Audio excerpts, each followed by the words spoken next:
Okay, so Schrodinger 4... Schrodinger? I don't know, there's something weird about saying that. It makes me uncomfortable. Schrodinger 4, there's the animals, they had they had spice. Oh, but it's a toxic O2 environment. Oh, damn. But, you know, I'm not a super sciencey type, but I believe that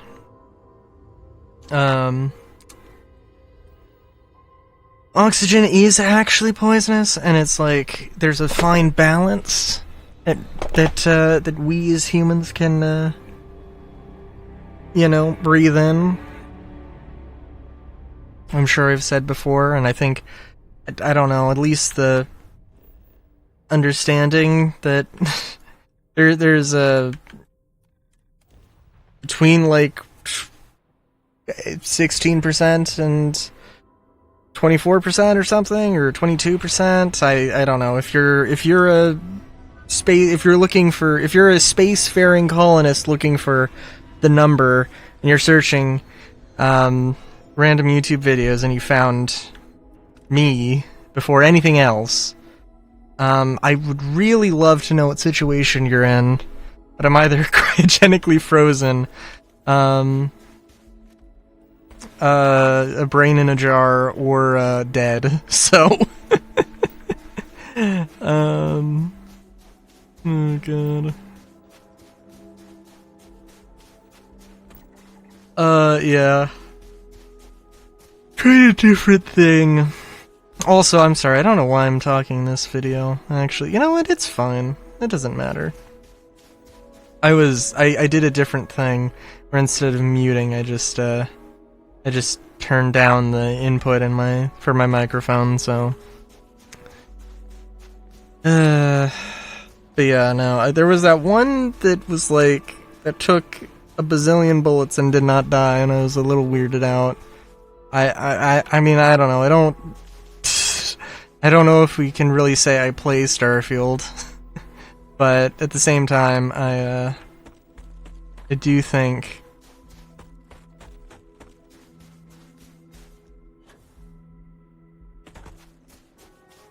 is a thing. You know, I also feel like I should probably... Wouldn't it be hilarious? Wouldn't it be absolutely hilarious if,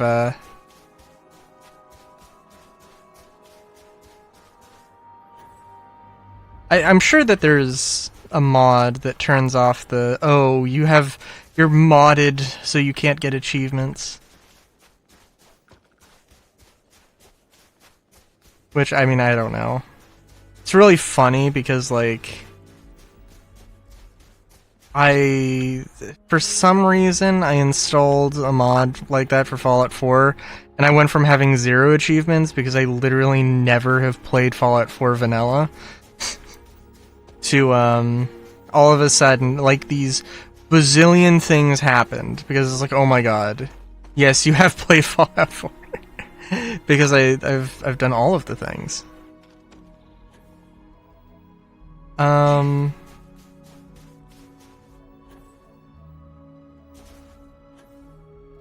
Oh, I'm sorry, did I actually fully explore this? Or did I not? I don't think I did.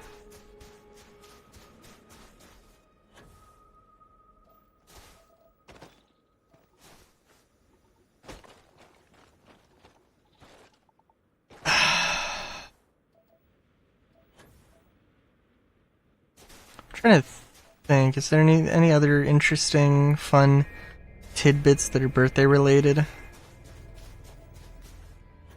Not really.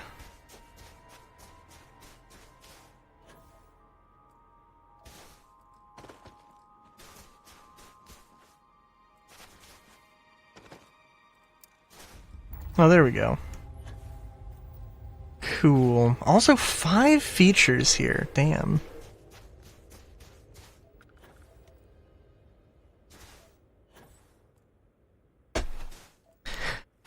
Sorry, I'm also like, and I'm just thinking about Star Citizen a lot.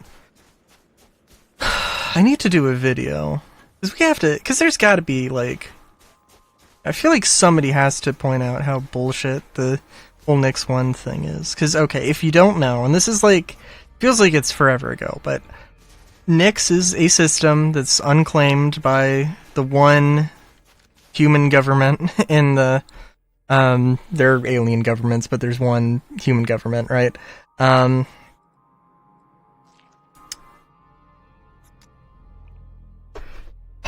So, Nix is a system, it got discovered, there were no planets that could be claimed.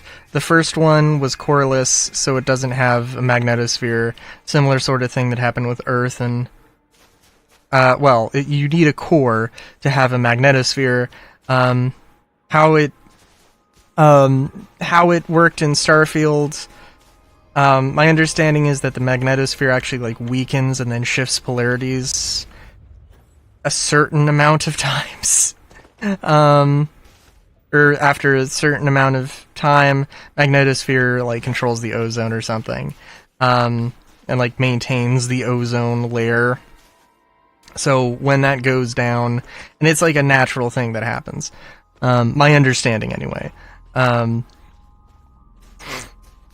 also, like, it's not a mass extinction event. It's, like, it's not great, but it's not a mass extinction event. And, like, I don't know. Is it gonna happen, is it gonna happen within our lives? It might. But I can't remember any of the numbers. Ask Neil deGrasse Tyson, I'm sure he'd love to spend at least 5 minutes talking about it. But Nix 1 is a coreless world, doesn't have a magnetosphere. Nix 2 is a smog planet, which is not a real term, but it basically just means that it's a toxic atmosphere. It's like Venus, toxic, high density atmosphere, high pressure atmosphere, I guess I should say. And then Nix 3 is an ice giant, which is, I think the difference between an ice giant and a gas giant is that an ice giant has water, has H2O, and a gas giant does not. It doesn't mean that it's a solid ice ball. Although I think if you're in the know, I think it is more complicated than that. I think it's probably a fun little thing. But I think Nix 3, there are things in Star Citizen that are not like super realistic, and I think Nix 3 maybe at one point was described as having like actually having an frozen ice core that you could like walk on or something, but I don't know. That could change, because things have changed. And as of the last CitizenCon in October, Nix 1 is getting terraformed, and it was a big problem because like Nix 1 is not in the green zone. Nix 2 is in the green zone. and terraforming a coreless world, like, you know, like it doesn't have a core. It can't have a magnetosphere. And it's like, oh, and you know, it's like, and the thing that a lot of people were on about was, oh, well, they can just retcon it. And then they did retcons, and they did retcons, and they didn't change it. Which in my mind is saying, like, come on, dude.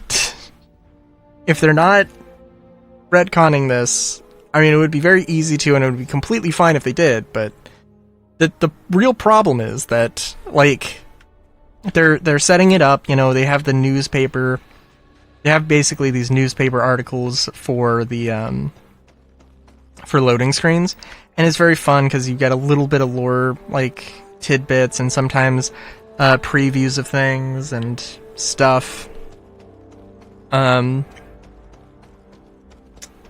And, you know, it's kind of going on of like, oh, well, is the UEE gonna claim Nyx now that we are terraforming Nyx 1? And Nyx 1 is being terraformed by, like, some weird, shady organization we don't know too much about. They haven't gone off, or they haven't really went into who exactly it is. I believe they're called Genesis Corp, or, you know, Genesis Technologies, after the technology, or the, you know, the feature thing that their developer tool they're using, which is called the Genesis whatever. But they're like, oh, are we gonna get, you know, like, UEE go in and claim Nyx, and my problem with it, and I'm sure I've said this before, is that this is exactly what they could have done and just should have done with Nyx 2, because Nyx 2 is a smog planet, can't be terraformed, but there are several places in the old lore, which, by the way, the old lore was, like, built when the game was kind of, there were some different things, and, you know, there were some different things, and, about how it was gonna be made and everything, and, yeah. But,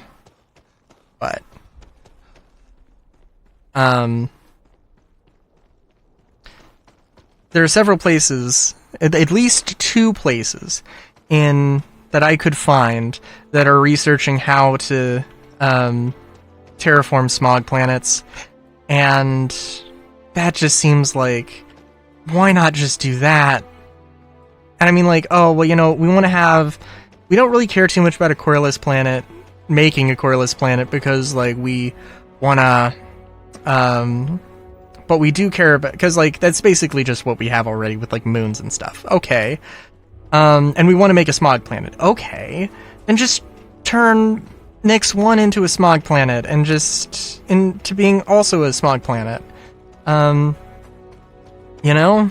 And Nyx 2 can be the thing. I mean, why not? Like, I don't know. And it just kind of pisses me off, because it's like, they went through this whole thing. They just, like, bent over backwards to make this one planet that didn't make any sense. To turn it into something that that doesn't make any sense for it to be. They didn't even, like, fully commit to it by actually retconning the things they needed to retcon for it to make sense. And there was just a better option on the table all along. And, like, that's the thing that pisses me off.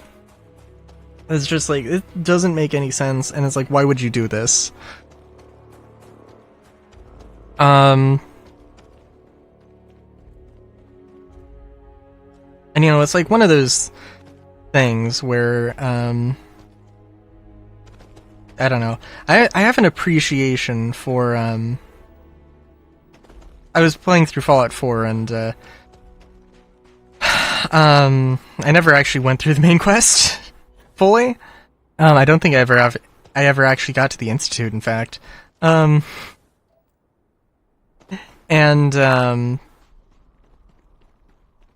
I was actually, like, following along at least a little bit with, you know, the whole, Kellogg memory thing, and I didn't know Kellogg was from the NCR, and like hearing them talk about Kellogg and the NCR and feelings about it. It's like that's cool. I love that. And like there's some people who like really hate Bethesda era of Fallout because they don't respect the old games, and I mean, like, I don't know, there's maybe some questionable things, sure. But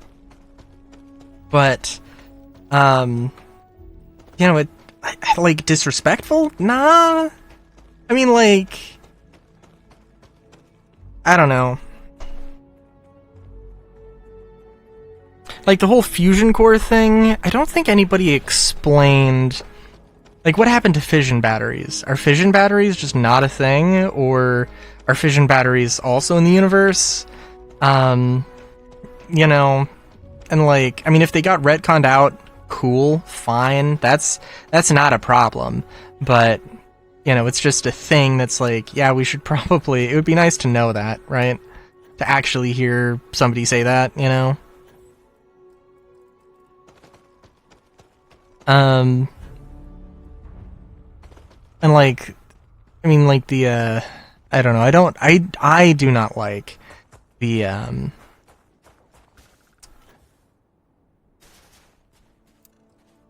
I find it a little bit silly how, like, power armor doesn't require training. And, like, I mean, should power armor require training? If it's built correctly, it probably shouldn't. You probably shouldn't be able to injure yourself if you don't know what you're doing. That would be, like, a sensible precaution. But this is Fallout. That wouldn't exist. And all but the main character was in the army, so they got the training. But not his wife, and not, like, Nick Valentine, not McCready, not probably a lot of other people, I would have to assume.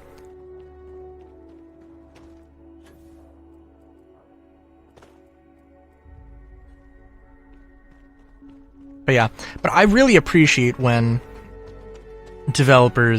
new developers look at old lore and glean some stuff from that and actually, like, pay attention to it, because I do think that there's probably a lot of people, and I'm not saying it should be a requirement for everybody at CAG to read the Galactipedia.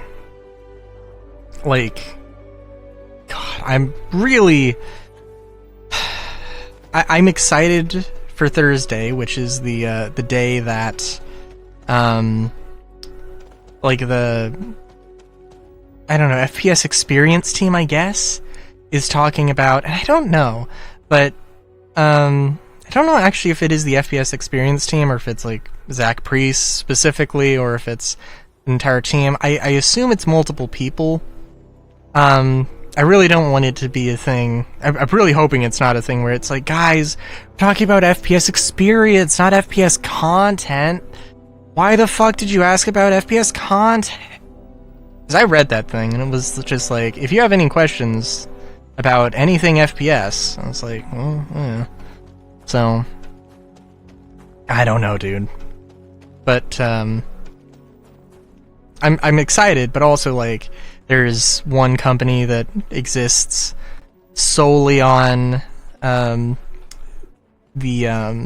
literally only on Galactipedia, Armitage Weapon Manufacturing, who I don't know anything about.